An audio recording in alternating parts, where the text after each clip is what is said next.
All right, let's dive right into this explainer. I want you to transport yourself to the radical, completely unpredictable uncertainty of upstate New York in 1848. We're going to step into a world where outcomes were entirely unknown, where a single, audacious social gathering was about to trigger a chain reaction that would permanently alter the course of human history. We aren't just looking at dates on a timeline today. We are stepping into a living, breathing crucible of rebellion. And we're opening with a mystery. Picture this. Immediately following a small, obscure gathering in Seneca Falls, the national press absolutely melts down. Newspapers across the country start warning of an insurrection among the women, using this incredibly visceral, vicious language to condemn what had just happened.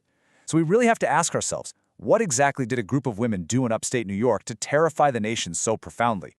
Section 1. The Spark of Rebellion.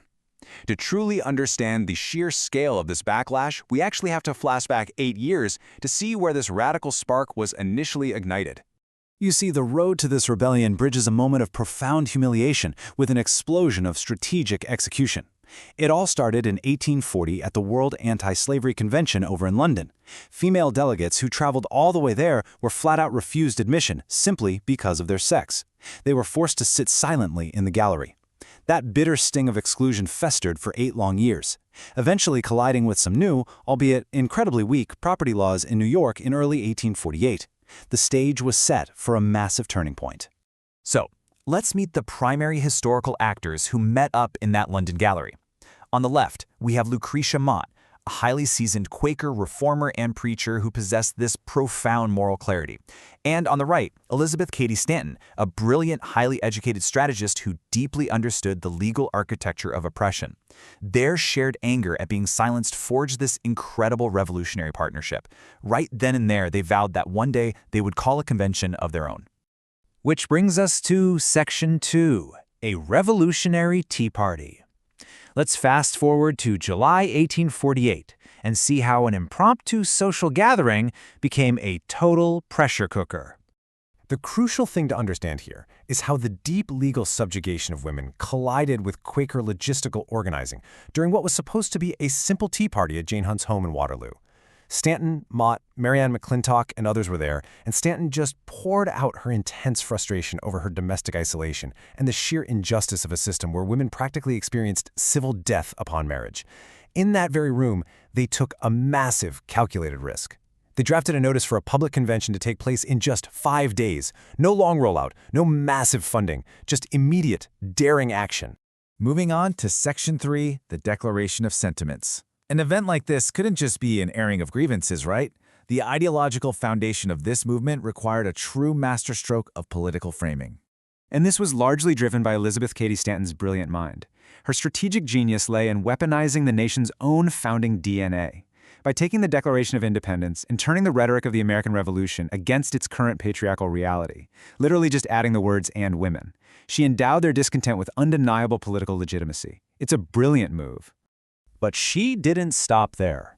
The Declaration of Sentiments didn't just politely ask for a few favors, it fundamentally shifted the target. King George III was replaced by man as a collective class. The document indicted this class for a long train of abuses designed to establish absolute tyranny over women, specifically calling out coverture, wage theft, and civil death. This wasn't a polite request. It was an incredibly aggressive and articulate legal takedown. Now, Section 4, the suffrage gamble.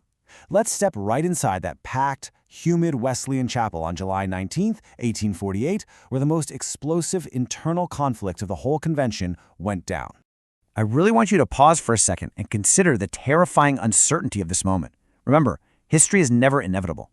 Stanton had drafted 11 resolutions, but the 9th, the demand for the elected franchise, the right to vote, was viewed by almost everyone as a fatal overreach. The massive question hanging in the air was, would demanding the vote alienate their moderate allies and completely destroy this fragile movement before it even got off the ground? This moment reveals a profound fear from within their own ranks. Even Lucretia Mott, a veteran, radical abolitionist who had literally faced down angry mobs, was terrified. She actually begged Stanton to pull the resolution, warning her, "Why, Lizzie, thee will make us ridiculous." That alone highlights just how unthinkable voting rights for women were back in 1848.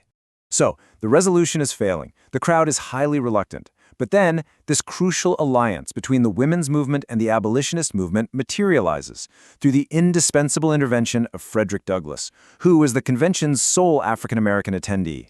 He stands up to speak. And Douglass completely sways the skeptical crowd with a deeply moral argument.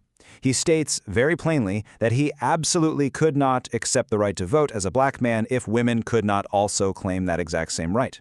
His powerful assertion that denying women the vote repudiated half the moral power of the world turned the tide. He saved the suffrage resolution against all odds. It passed. Section 5. The Media Backlash. Almost immediately following the convention's close, the exact ridicule that Lucretia Mott had feared erupted on a massive, nationwide scale.